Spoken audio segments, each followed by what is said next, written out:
Very good morning everyone, stock Bangla channel আপনাদের সকলকে স্বাগত। আজকে 7 এপ্রিল নিফটির ইমিডিয়েট সাপোর্ট যেটা রয়েছে 22,800-তে, 22,800 ক্রস করে নিচের দিকে নামলে 22,500-তে একটা মেজর সাপোর্ট রয়েছে, রেজিস্ট্যান্স রয়েছে 23,000 ক্রস করে যদি ওপরে ওঠে তো উপরে উঠে কিছুক্ষণ স্টে করতে হবে, তবে কিছুটা বুলিশ মুভমেন্ট এক্সপেক্টেড, যেটা আজকের মার্কেটে এক্সপেক্ট করা যাচ্ছে না। এছাড়া অপশান চেন দেখলে 23,000-এ সবথেকে বেশি কল রাইটিং রয়েছে, 22,700-800-তে পুট রাইটিং রয়েছে। ব্যাঙ্ক নিফটির ক্ষেত্রে 51,600 লেভেলটা একটা ভালো মতো রেজিস্ট্যান্স, নিচের দিকে সাপোর্ট 51,400 450 এই লেভেলটাই ধরতে পারেন। সেন্সেক্সের ক্ষেত্রে 74,700 লেভেলটা সাপোর্ট হিসেবে কাজ করছে, 75,000 একটা ভালো মতো রেজিস্ট্যান্স হিসেবে কাজ করছে। এছাড়া আমরা শুক্রবার যেটা দেখলাম, সমস্ত ইন্ডাইসেস মোটামুটি 1.5% কাছাকাছি পড়ে গেল।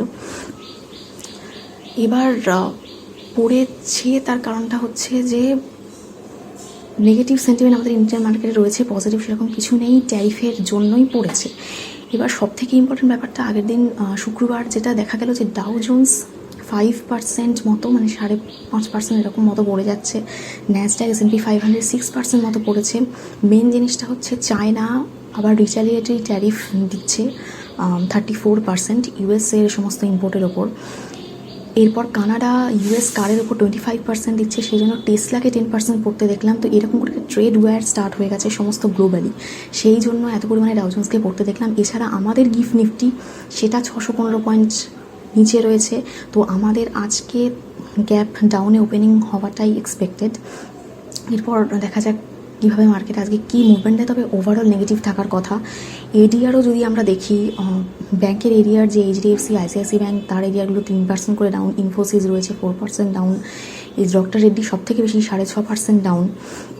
তো আজকে মার্কেটে সেরকম কোনো পজিটিভ সেন্টিমেন্ট নেই, যার জন্য মার্কেট কিছুটা বুলিশ মুভমেন্ট দিতে পারে, এক্সপেক্টেডই নয়, সমস্ত ওভারঅল নেগেটিভই থাকার কথা।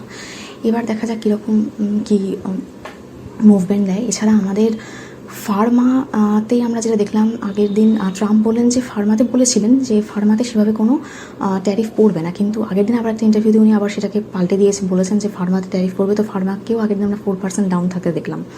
তো এইরকমভাবে কন্টিনিউয়াসলি উনি নিজের মতামত চেঞ্জ করছেন, সেই জন্য মার্কেট টোটালি একটা আনসার্টেনিটির জায়গায় রয়েছে।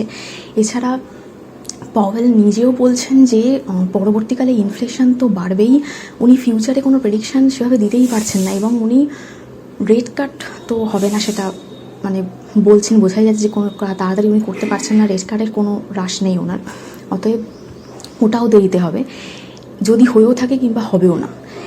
এছাড়া যেটা আসছে সমস্ত রিপোর্ট যেটা বলছে, গোল্ডম্যান স্যাচ, জেপি মর্গান তো বলছে যে 60% চান্স রয়েছে ইউএসএ রিসেশন চলে আসার। এছাড়া আনএমপ্লয়মেন্ট এমনি বাড়ছে, রেট বেড়েছে আগের থেকে, 4.2% আনএমপ্লয়মেন্ট রেট হয়েছে, এটা এক্সপেক্ট করছে যে 4.5% হবে। এছাড়া ইনফ্লেশন এক্সপেক্ট করছে সেটা আরও বাড়বে, এই ট্যারিফের জন্য 2.8% হবে। এরকমভাবে যদি চলতে থাকে তাহলে রিসেশন আসবেই ইউএস মার্কেটে, এবং ইউএস মার্কেট রিসেশন এলে সমস্ত গ্লোবালি একটা রিসেশন চলে আসবে। তো এইটা ভীষণ পরিমাণে একটা নেগেটিভ নিউজ।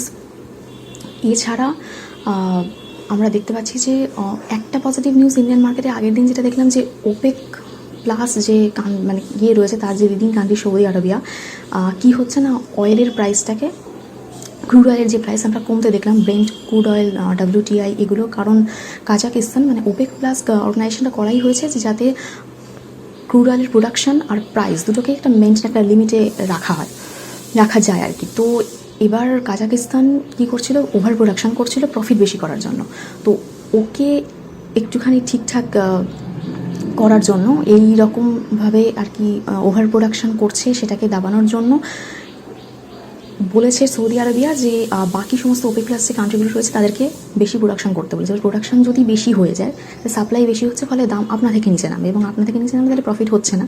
তো এর জন্য ক্রুড অয়েলের দামকে পড়তে দেখলাম, সেটা ইন্ডিয়ান মার্কেটের জন্য গুড নিউজ। কিন্তু বাকি সমস্ত যা নিউজ হচ্ছে, যেটা দেখা যাচ্ছে শোনা যাচ্ছে, এর পরের দিকে আবার কি হবে, এখনও টাইম রয়েছে, 9 তারিখ আমাদের মোটামুটি ট্যারিফটা এরকম লাগু হবে, তার আগে পর্যন্ত এখনও আজকের দিনটা কালকের দিনটা এরকম টাইম রয়েছে। যদি ট্রাম্প কিছু ভালো ডিসিশান নেন তাহলে হয়তো আরও মানে কিছু আমরা পজিটিভ নিউজ পেতে পারি ইন্ডিয়ান মার্কেটের জন্য আর ইউএস মার্কেটের জন্য। নাহলে ইউএস মার্কেটের অবস্থাও খারাপ, এমনি ডোজি যে অর্গানাইজেশন যেটাকে লিড করছেন এলন মাস্ক, সেইটারতে দেখা যাচ্ছে আমাদের যে প্রায় 2 লাখের মতো অফিসিয়াল এমপ্লয়িকে লে অফ করা হয়েছে।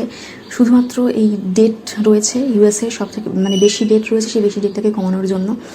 এগুলো তো ঠিক না। আনএমপ্লয়মেন্ট রেট এমনি ওখানে বাড়ছে, এরপর থেকে যদি আবার লে অফ করা হয় মানে টোটালি একটা রিসেশনের দিকেই যাচ্ছে। ওখানে তো প্রোটেস্টও শুরু হয়ে গেছে এলন মাস্ক আর ট্রাম্পের বিরুদ্ধে। এবার এই সমস্ত জিনিসের জন্য মার্কেটে কেউ ইনভেস্টমেন্টও করছে না, ভীষণ রকমের একটা আনসার্টেনিটি। এই সমস্ত কিছুর জন্য একটা ভীষণ রকমের নেগেটিভ একটা সেন্টিমেন্ট রয়েছে মার্কেটে। তো আজকে সেইভাবেই, সেই জন্য ওভারঅল নেগেটিভই থাকার কথা। দেখা যাক কতটা কি মানে পজিটিভ তো এক্সপেক্টই করা যাচ্ছে না। তো এই রয়েছে। এছাড়া এফআইআই সেলিংও আগের দিন আমরা দেখলাম 3,500 কোটি মতো এফআইআই সেলিং হয়েছে। মাঝখানে যে ওরা বাইং স্টার্ট করেছিল তারপরে আবার সেলিং স্টার্ট করে দিয়েছে। এছাড়া আমরা রুপিকে তবুও ঠিকঠাক রয়েছে 85.56 এখনও পর্যন্ত। ডলারকে কিছুটা নিচে নামতে দেখছি 102, ওটা আরও নিচে নামলে ভালো হয়, তবে হয়তো ট্রাম্প কিছুটা কনসিডার করবেন এই সমস্ত ব্যাপার যেটা উনি চালাচ্ছেন সেটা হয়তো কম করবেন। তো এই নিউজ রয়েছে, দেখা যাক আজকে মার্কেট কীভাবে কী মুভমেন্ট দেয়। তাও বলছি আমার এই ভিডিওর উপর ডিপেন্ড করে কোনো ইনভেস্টমেন্ট করবেন না। আমি কোনো সেবি রেজিস্ট্রার অ্যানালিস্ট বা অ্যাডভাইজার নই, শুধুমাত্র এডুকেশন পারপাসে এই ভিডিও করা। তো দেখা হচ্ছে নেক্সট ভিডিওতে।